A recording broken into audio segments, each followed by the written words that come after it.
Dibelah dadanya Rasulullah, diambil hatinya Rasulullah SAW, dikeluarkan, lalu kemudian dicuci dengan air zam-zam di bejana yang isinya air zam-zam. Kemudian setelah dicuci, dibersihkan, maka kemudian hati Nabi itu dipenuhi oleh Jibril dengan iman dan hikmah, lalu diletakkan kembali di posisinya yang semula. Barulah ada perjalanan Isra dan Mi'raj. Kemudian beliau diisrakan di Masjidil Aqsa, beliau salat 2 rakaat, kemudian makmumnya itu para nabi dan rasul. Keluar dari Masjidil Aqsa, beliau ditawari oleh malaikat Jibril ada 2 minuman, yang satu anggur, yang satu air susu. Nabi kemudian SAW memilih minum air susu. Maka Jibril mengucapkan selamat kepada Rasulullah SAW, selamat wahai Muhammad, kau telah memilih fitrah, dan umatmu kelak sampai hari kiamat mereka akan tetap berada di atas fitrah, karena simbol Rasulullah memilih air susu ketimbang air anggur. Nah, ini semua proses penyucian jiwa. Jadi kalau kita lihat inti dari perjalanan Isra Mi'raj ini adalah bagaimana Nabi SAW memulai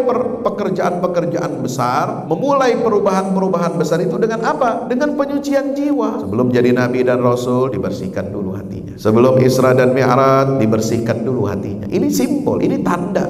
Ini sebuah tanda, sebuah indikator pentingnya penyucian jiwa dalam kehidupan seorang muslim. Penyucian jiwa inilah yang menjadi salah satu tugas utamanya Rasulullah SAW. Setelah selesai Isra, Nabi dimi'rajkan kemana? Ke Sidratil Muntaha. Naik ke Sidratil Muntaha, beliau dibawa oleh Jibril. Di langit pertama itu berjumpa dengan Nabi Adam, di langit kedua berjumpa dengan Nabi Isa dan Yahya, di langit ketiga berjumpa dengan Nabi Yusuf, di langit keempat beliau bertemu dengan Nabi Idris, di langit kelima bertemu dengan Nabi Harun, di langit keenam bertemu dengan Nabi Musa alaihi salam, dan di langit yang ketujuh Nabi SAW berjumpa dengan siapa? Nabi Ibrahim alaihi salam. Maka peristiwa Isra Mi'raj ini memiliki makna apa? Dukungan para nabi dan rasul terhadap dakwahnya Nabi SAW. Inilah proses penyucian jiwa bagi siapa? Umat Nabi kita Muhammad SAW.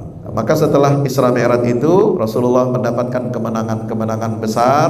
Barisan kaum muslimin sudah diseleksi, mana yang betul-betul beriman, mana yang tidak kuat imannya, itu diuji dengan peristiwa Isra Mi'raj. Lalu kemudian setelah itu datang Bai'at Aqabah yang pertama, Bai'at Aqabah yang kedua, sumpah setia dari penduduk Yathrib, penduduk Madinah, untuk membela Rasulullah SAW hidup atau mati. Dan mereka menawarkan kepada Rasulullah SAW untuk hijrah Madinah. Jadi hijrah ke Madinah itu diawali dengan apa? Bisyarah dari Allah Subhanahu wa taala, yaitu dengan peristiwa Isra dan Mi'rajnya baginda Rasulullah sallallahu alaihi wasallam. Maka dari peristiwa ini kita dapat banyak sekali mengambil pelajaran tentang penyucian jiwa dari peristiwa pembelahan dada Rasulullah SAW. Pelajaran bahwa umat Rasulullah ini harus menjauhi apa? Minuman keras, karena Nabi memilihnya air susu. Jangan memilih makanan minuman yang haram. Ini kaitannya dengan penyucian jiwa. Kenapa khamar dilarang, minuman keras dilarang, narkoba dilarang? Karena itu akan merusak jiwa seorang muslim, akan menghalangi dia dari ingat kepada Allah.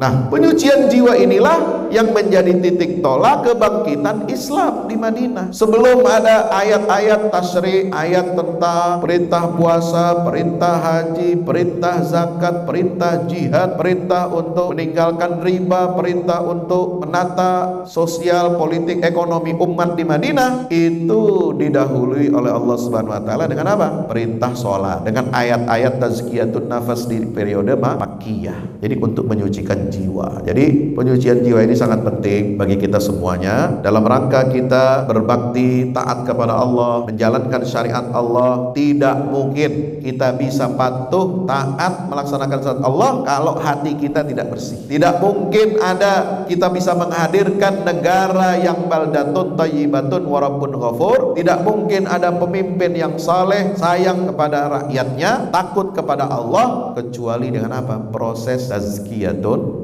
nufus.